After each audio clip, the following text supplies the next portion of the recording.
Hello everyone, welcome to Uttam's academy turning point. మరి మనకు కేంద్ర విద్యాలయాల నుంచి మరియు నవోదయాస్ నుంచి మనకు భారీ సంఖ్యలో అంటే 14,967 పోస్టులకు అయితే నోటిఫికేషన్ రావడం జరిగింది. మరి మనకు డౌట్ ఉంటుంది, ఇది కేవలం టీచర్సే కదా అనుకుంటున్నారు. సో టీచర్స్తో పాటుగా మరియు టీచింగ్ స్టాఫ్ ఉన్నాయి, నాన్ టీచింగ్ కూడా ఉంది. ఈ యొక్క వీడియోలో మనం టీచింగ్ సంబంధించి ఎంత వేకెన్సీ ఉంది, నాన్ టీచింగ్ ఎట్లా ఉంది, మరి టైర్ 1 ఎగ్జామినేషన్ ఎట్లా ఉంటుంది, ఏ సబ్జెక్ట్స్ ఉంటాయి, కంప్లీట్ డీటెయిల్స్ అని ఇక్కడ మనం చూడబోతున్నాం. మరి చూస్తే అందరూ తెలిసి మొత్తం మనకు 14,967 మొత్తం వేకెన్సీ అంతా 14,967 వేకెన్సీస్ అయితే రావడం జరిగింది. మరి 14,967లో మనకు టీచర్స్ ఉన్నాయి, అంటే టీచింగ్ సైడ్ ఉన్నాయి, నాన్ టీచింగ్ సైడ్ కూడా ఉన్నాయి. శాలరీ కూడా మనకు దాదాపుగా స్టార్టింగ్ 60,000 నుంచి 90,000 పైన కూడా వచ్చే అవకాశం అయితే ఉంది.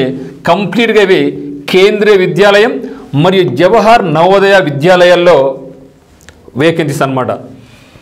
మరి చూస్తే పీజీటీ అంటే post graduate teachers, first teachers సంబంధించి చూస్తాం.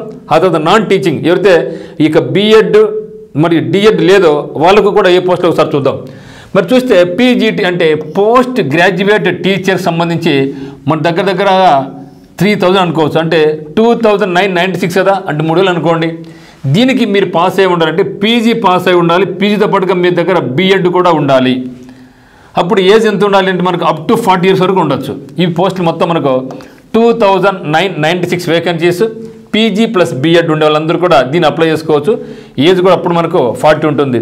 మరి ఎస్సీ ఎస్టీ ఓబీసీ వాళ్ళ రిజర్వేషన్ ప్రకారం వాళ్ళకు ఏజ్ అనేది రిలాక్సేషన్ అనేది ఉంటుంది.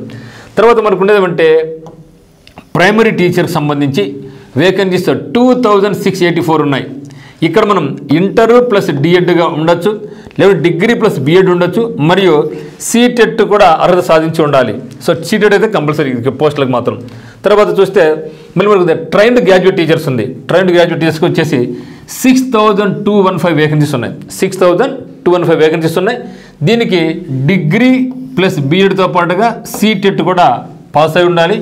ఏజ్ 35 years వరకు ఉండొచ్చు. అంటే మొత్తం మనకు 3 రకాల జాబ్స్ ఉన్నాయి. ఒకటి పీజీటీ, ఇంకోటి ప్రైమరీ టీచర్స్, ఇంకోటి ట్రైన్డ్ గ్రాడ్యుయేట్స్ అనమాట. ఇవి మనకు ఉన్నట్టు వేకెన్సీస్.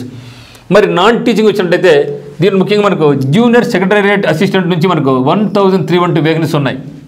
సో ఇవే కాకుండా మనకు లైబ్రరీన్స్ పోస్టులు ఉన్నాయి, అడ్మిన్ ఆఫీసర్స్ ఉన్నాయి, ఫినాన్స్ ఆఫీసర్స్ ఉన్నాయి, అసిస్టెంట్ సెక్షన్ ఆఫీసర్స్ ఉన్నాయి, మరి జూనియర్ ట్రాన్స్లేటర్స్ ఉన్నాయి, సీనియర్ సెక్రటేరియట్ అసిస్టెంట్ ఉంది, సీట్తో పాటుగా జూనియర్ సెక్రటరీ అసిస్టెంట్స్ ఉన్నాయి, మరి స్టెనోగ్రాఫర్ గ్రేడ్ 1 ఉంది, స్టెనోగ్రాఫర్ గ్రేడ్ 2 ఉంది, ఎంటీఎస్ జాబ్స్ ఉన్నాయి, మరి ల్యాబ్ అటెండెంట్స్ ఇవన్నీ కూడా మనకు నాన్ టీచింగ్లో ఉన్నాయి. అందులో ముఖ్యంగా మనకు జూనియర్ సెక్రటేరియట్ నుంచి మనకు 1,312 వేకెన్సీస్ ఉన్నాయి. ఇది చాలా మంచి జాబ్ అనమాట. మనకి ఏం ఛాన్స్ అయితే ఉందో అన్నీ కూడా అప్లై చేసుకుంటాం. కాకపోతే ఫీజు అయితే మాత్రం ఎక్కువగానే ఉందన్నమాట. దీంట్లో ముఖ్యంగా ఈ యొక్క జాబు ఏమిటంటే కంప్యూటర్ టైపింగ్ కూడా తెలిసి ఉండాలి. సర్టిఫికేట్ అవసరం లేదు, కానీ కంప్యూటర్ హ్యాండింగ్ తెలిసి ఉండాలి. సో ఇంగ్లీష్ టైపింగ్ వాళ్ళైతే 35 words per minute అయితేనేమి, అది హిందీ వాళ్ళైతే 30 words per minute. ఈ యొక్క జూనియర్ సెక్రటేరియట్ అసిస్టెంట్ వాళ్ళకైతే మాత్రం కంప్యూటర్ టైపింగ్ తెలిసి ఉండాలి, సర్టిఫికేట్ అయితే అవసరం లేదు. మరి ఇంపార్టెంట్ డేట్ చూసినట్టయితే ఇవన్నీ కూడా టీచింగ్ అయితేనేమి, నాన్ టీచింగ్ అయితేనేమి లాస్ట్ డేట్ వచ్చేసి మనకు 4th December 2025 నాడు. పరీక్ష తేదీ మనకు నోటిఫికేషన్ అయితే ఏం చెప్పలేదు, ఈ డ్యూ కోసం చెప్పడం జరుగుతుంది. ఇప్పటి నుంచి ప్రిపరేషన్ కొనసాగించండి. మరి కొన్ని లాస్ట్ డేట్ వచ్చేసి మాత్రం 4th December, పరీక్ష వచ్చేసి తర్వాత అన్నారు. బట్ ఎప్పుడు జరగచ్చు అంటే మేబీ మార్చ్ లేదా ఏప్రిల్కి అయితే ముందైతే ఉండదు, మేబీ ఆఫ్టర్ మార్చ్ అని మీరు ఫిక్స్ చేసేసుకోండి, ఓకేనా. మరి ఇక జూనియర్ టెక్స్టైల్కి అయితే మాత్రం ఏజ్ ఎంత ఉండాలండి, 27 years ఉన్న వాళ్ళందరూ కూడా దీనికి అప్లై చేసుకోవచ్చు. మరి చూస్తే మనకు ఈ అన్నిటి కూడా టైర్ 1 ఎగ్జామ్ ఉంది, టైర్ 2 ఎగ్జామ్ ఉంది, కొన్ని టీచర్ పోస్టులకు మనకి ఏముంటుంది ఇంటర్వ్యూ కూడా ఉంటుందన్నమాట. మరి నాన్ టీచింగ్ అయితే మనకు అవసరం, ఇంటర్వ్యూ అవసరం లేదు. మరి చూస్తే టైర్ 1లో మనకు మొత్తం 100 questions ఉంటాయి. ఏది టీచింగ్ సైడ్ అయినా సరే, నాన్ టీచింగ్ సైడ్ అయినా సరే. Tier 1 common for exam, common for all. మరి ఒక క్వశ్చన్కు 3 మార్కుల వంతున 300 మార్కులకు ఉంటుంది. మొత్తం 300 మార్కులకు ఉంటుంది. ఇచ్చే టైం ఎంత అంటే మనకు 2 hours టైం అనమాట. సో 100 questions ఉంటాయి, 300 మార్కులకు ఉంటుంది, 2 గంటల టైం అనేది ఉంటుంది అనమాట. ఇద్దరికి అందరికీ టీచింగ్ నాన్ టీచింగ్ అందరికీ అనమాట. ఇది దీంట్లో చూస్తే మనకు జనరల్ రీజనింగ్ చూడండి. సో రీజనింగ్ వచ్చేసి 20 క్వశ్చన్స్ ఇంటూ 3 60 మార్క్స్ అనమాట. న్యూమరికల్ అబిలిటీ వచ్చేసి చూడండి 20 క్వశ్చన్స్ ఇంటూ 3 మార్క్స్ 60 మార్కులు. ఇది కూడా basic computers knowledge 20 questions 60 marks. General knowledge 20 questions 30 marks. English language 10 questions 30 marks. ఎంచుకున్న మరో లాంగ్వేజ్ 10 క్వశ్చన్స్ 30 మార్క్స్. గతంలో అయితే కంపల్సరీ మనకి ఏముండదంటే హిందీ అడిగేవాళ్ళు. హిందీ ఇప్పుడు ఆ హిందీ వల్ల మనకి ఏమవుతుంది, నార్త్ ఇండియా వాళ్ళకి బెనిఫిట్ అనమాట. ఈసారి ఏం చేశారంటే హిందీని ఎత్తేసినారు. మీరు ఏదైనా సరే మీరు ఎంచుకోవచ్చు. ఇంగ్లీష్లో కంపల్సరీ ప్రతి ఒక్కరు కూడా ఇంగ్లీష్ లాంగ్వేజ్ 10 క్వశ్చన్స్ కంపల్సరీ ఉంటుంది. గతంలో అయితే ఏదో హిందీ ఆర్ ఇంగ్లీష్ అనమాట. అప్పుడు ఇంగ్లీష్ అయితే మనకి ఇబ్బంది పడేవాళ్ళం. అందువల్ల నార్త్ వాళ్ళు ఎక్కువ జాబ్స్ పొందేవాళ్ళు. ఈసారి అయితే అటువంటి ఆప్షన్ అయితే లేదు. ఇంగ్లీష్ కామన్ ఫర్ ఆల్, అన్ని రాష్ట్రాల వాళ్ళకి కూడా English compulsory 10 questions into 3 marks. ప్రతిది కూడా into 3 marks into 3 marks into 3 marks into 3 marks. అయితే ఇక్కడ ఎంచుకున్న మరో లాంగ్వేజ్ అంటే ఇక్కడ మీ ఇష్టం. మరి తెలుగు ఎంచుకోవచ్చు, హిందీ ఎంచుకోవచ్చు, తమిళ్, కన్నడ మీ ఇష్టం. మనకి ఏ లాంగ్వేజ్ పట్టు ఉందో చదవడానికి, రాయడానికి, మాట్లాడడానికి ఏదైతే పట్టు ఉందో ఆ లాంగ్వేజ్ మనం ఎంచుకోవడం జరుగుతుంది. మన యొక్క 2 తెలుగు రాష్ట్రాల్లో ఏం చేస్తాం మనకు తెలుగు ఎంచుకోవడం జరుగుతుంది. తెలుగు ఓకేనా, ఎందుకంటే ఇంగ్లీష్ ఉండిపోయా. సో నెక్స్ట్ ఆప్షనల్ సబ్జెక్ట్ మనకి ఏమన్నా తెలుగు ఒకటే ఉంది. ఇంకా నెక్స్ట్ హిందీ అంటే కొంచెం కష్టంగా ఉంటాం. బట్ హిందీ మీద మీకు మంచి పట్టు ఉంటే హిందీ కూడా ఎంచుకోవచ్చు, తప్పైతే కాదు.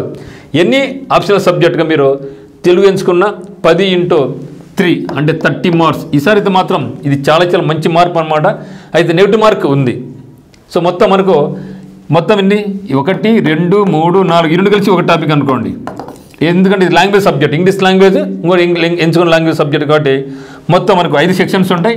5 ఇంటూ 20 క్వశ్చన్స్ కదా. 20 అంటే ఎంత, మొత్తం 100 క్వశ్చన్లు. 100 question into 3 marks is equal to మొత్తం 300 మార్కులకు మనకి ఎగ్జామ్ ఉంటుంది. ఇది ఎగ్జామ్ పాస్ అయిన తర్వాత మళ్ళీ టైప్ 2 కాల్ఫర్ చేస్తారు. టైప్ 2 సిలబస్ ఒకదాని డిఫరెంట్గా ఉంటుంది అనమాట. ముఖ్యంగా టీచింగ్, నాన్ టీచింగ్. టీచర్ మళ్ళీ మనకు ఏమున్నాయి సబ్జెక్ట్స్ ఉంటాయి. మనకు రకరకాల సబ్జెక్ట్, మ్యాథమెటిక్స్ అని, ఫిజికల్ సైన్స్ అని, బయాలజికల్ సైన్స్ అని, ఓకే, ఇవన్నీ కూడా మళ్ళీ మనకు ఉంటాయి. కాబట్టి వాటి మీద మనకి ఎగ్జామ్ ఉంటుంది. అది వచ్చిన వెంటనే మనకి సిలబస్ కంప్లీట్గా పెట్టలేదు, వస్తాను మీకు చెప్తాను జరుగుతుంది.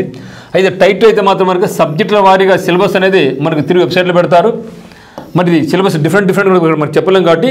సో టైర్ 1 వరకు అయితే మాత్రం కామన్ సిలబస్, కామన్ ఎగ్జామినేషన్స్ కాబట్టి. అయితే దీంట్లో మనకు ఎంటీఎస్కి అయితే మాత్రం మనకు లాంగ్వేజ్ లేకోకుండా మనకి బేసిక్ కంప్యూటర్ లాంగ్వేజ్ మీద మనకు క్వశ్చన్స్ ఎక్కువ అడగడం జరుగుతుంది. ఓకే, సో ఏదేమైనా సరే కంపల్సరీగా ప్రతి ఒక్కరికి కూడా ఈ యొక్క 6 సబ్జెక్ట్స్ అనేది మనకి ఇంపార్టెంట్. ఇవి కూడా కామన్గా ఉంటాయి. వీటికి సంబంధించినటువంటి కోచింగ్ ఇక్కడ టైర్ 1 కావాల్సిన వాళ్ళు కానీ, లేకుంటే మీకన్నా ఆన్లైన్లో క్లాస్ కావాల్సిన వాళ్ళైతే మాత్రం మనకి ఉత్తమ్స్ అకాడమీ నుంచి మీకు త్వరలో కోర్స్ అయితే లాంచ్ చేయబోతున్నాం. ఇది కూడా కామన్గా ఉంటుంది. ముఖ్యంగా ఎవరైతే ఇక బ్యాంక్స్ కానీ, రైల్వేస్ కానీ, ఎస్ఎస్సి ప్రిపేర్ అవుతుంటారో వాళ్ళందరికీ దీని మీద మంచి పట్టు ఉంటుంది. సో కాబట్టి ఇదైతే మాత్రం కంపల్సరీ అప్లై చేయండి. దీంతో పాటుగా మనం ఏం చేద్దామంటే రైల్వే కూడా పోస్టులు పడినాయి, రైల్వే పోస్టులు కూడా పడినాయి. రైల్వేస్ కూడా అప్లై చేసుకోండి, తప్పేం కాదు కదా. అంటే ఎవరైతే నాన్ టీచింగ్ అప్లై చేస్తున్నారో వాళ్ళకి బాగా పనికి వస్తుంది ఇది.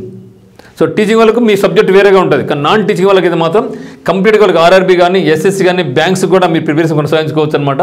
మరి మీకు కేవలం ఆఫ్లైన్ కోచింగ్ కావాల్సిన వాళ్ళైతే మాత్రం ఏసీబీ బ్యాచ్ కూడా స్టార్ట్ ఉంది మన దగ్గర టర్నింగ్ పాయింట్లో. ఏసీబీ అంటే ఆల్ కాంపిటేటివ్ ఎగ్జామినేషన్స్. ఇక్కడ ముఖ్యంగా మనకు railway exams, RRB, staff selection commission, SSC, banks సంబంధించినటువంటి, అదే మాదిరిగా ఎస్ అండ్ కానిస్టేబుల్ సంబంధించిన బ్యాచ్ అనేది టర్నింగ్ పాయింట్లో కడప నుంచి స్టార్ట్ అయింది. ఇండస్ట్రియల్ రావచ్చు, బట్ ఇక్కడ హాస్టల్ ఫెసిలిటీ కూడా మీకు ఉందన్నమాట. మరి ఒకవేళ ఆన్లైన్ కోర్స్ కావాల్సిన వాళ్ళు ఉత్తమ్స్ అకాడమీ యాప్ నుంచి ఈవెన్ కేంద్ర విద్యాలయాలకు సంబంధించినటువంటి ఇక్కడ టైర్ 1 సిలబస్ అయితే మాత్రం కంప్లీట్గా మీకు అందించడం జరుగుతుందన్నమాట. ఆఫ్లైన్ కావాల్సిన వాళ్ళైతే మాత్రం టర్నింగ్ పాయింట్ కోచింగ్ సెంటర్ కడపకి మీరు రావచ్చు. మీకు ఏమైనా డౌట్స్ ఉన్నట్టయితే 8688080802కు మీరు కాల్ చేయండి. మీకు కేవలం టైర్ 1 అయితే మాత్రం హ్యాపీగా మీరు కడప టర్నింగ్ పాయింట్కి వచ్చి మీరు కోచింగ్ అనేది తీసుకోవచ్చు. టైర్ 2 అయితే మాత్రం మన దగ్గర కోచింగ్ అనేది లేదు. టైర్ 1కి అయితే మాత్రం మీకు ఎక్సలెంట్గా మీకు క్లాస్ ఇక్కడ చెప్పడం జరుగుతుంది. ఓకే, సో అందరికీ ఆల్ ది వెరీ బెస్ట్. ఏమైనా డౌట్స్ ఉంటే కమెంట్లో పెట్టండి. మీ యొక్క కమెంట్స్కు మాకు రిలయబుల్ అనిపిస్తే మాత్రం ఖచ్చితంగా దానికి సమాధానం ఇవ్వడం జరుగుతుంది. సో అందరికీ ఆల్ ది వెరీ బెస్ట్. ఎవరికైతే అప్లై చేయాలని ఇంట్రెస్ట్ ఉందో కంపల్సరీ అప్లై చేయండి, ఏదో టీచింగ్ ఆర్ నాన్ టీచింగ్. ఓకేనా, so thank you for watching.